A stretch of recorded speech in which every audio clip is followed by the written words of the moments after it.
Cricket বিশ্বে শুরু হয়েছে নতুন এক আলোচনা। আবারও কি আইপিএলে ফিরছেন বাংলাদেশের কাটার মাস্টার মুস্তাফিজুর রহমান?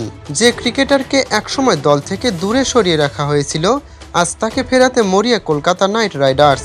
কি ঘটছে আসলে, কেন হঠাৎ বদলে গেল পরিস্থিতি? চলুন বিস্তারিত জানি রিপোর্টে।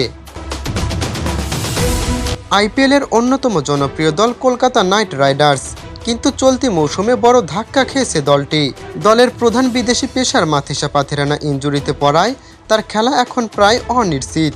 আর এই একটি ইনজুরি বদলে দিয়েছে পুরো দলের পরিকল্পনা। ডেথ ওভারে কার্যকর বোলারের অভাবে চাপে পড়ে গেছে কলকাতা নাইট রাইডার্স। জয়ের ধারাবাহিকতা ধরে রাখা কঠিন হয়ে উঠেছে তাদের জন্য।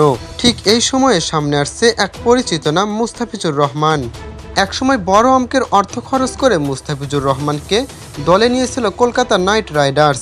9,20,00,000 রুপিতে কেনা হয়েছিল বাংলাদেশের এই পেসারকে, কিন্তু বিভিন্ন রাজনৈতিক ও প্রশাসনিক জটিলতার কারণে তাকে নিয়ে তৈরি হয় অনিশ্চয়তা। শেষ পর্যন্ত দলীয় পরিকল্পনা থেকে সরে যেতে হয় মুস্তাফিজুর রহমানকে। সেই সিদ্ধান্তে হতাশ হয়েছিল অনেক ক্রিকেট ভক্ত, কারণ আইপিএলের মঞ্চে মুস্তাফিজের কাটার মানেই ছিল ব্যাটসম্যানদের জন্য বড় দুঃখ। সম্প্রতি সামাজিক যোগাযোগ মাধ্যমে ছড়িয়ে পড়া একটি ভিডিও নতুন আলোচনার জন্ম দিয়েছে। সেখানে দেখা যায় কলকাতার কয়েকজন ক্রিকেট সমর্থক প্রকাশ্যে মুস্তাফিজকে দলে ফেরানোর দাবি জানাচ্ছেন।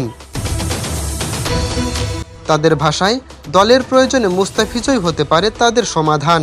সমর্থকদের এই আবেগ দ্রুত ছড়িয়ে পড়ে অনলাইনে। ক্রিকেট বিশ্লেষকরা নতুন করে আলোচনা শুরু করেন, মুস্তাফিজুর রহমান কেন এত গুরুত্বপূর্ণ? কারণ টি-20 ক্রিকেট তার স্লোয়ার কাটার এখন বিশ্বের সেরা অস্ত্রগুলোর একটি। ডেথ ওভারে রান আটকানোর ক্ষমতা তাকে আলাদা করে দিয়েছে অন্য বোলারদের থেকে। বিশেষজ্ঞদের মতে, বর্তমান সংকটে কলকাতার সবচেয়ে বড় প্রয়োজন একজন অভিজ্ঞ ফিনিশার বোলার, আর সেই জায়গায় মুস্তাফিজ হতে পারে পারফেক্ট পছন্দ। তবে সবাই একমত নন। কিছু বিশ্লেষক মনে করছেন, আন্তর্জাতিক সূচি ও বর্তমান পরিস্থিতি বিবেচনায় আইপিএলে যোগদান করা মুস্তাফিজের জন্য ঝুঁকিপূর্ণ।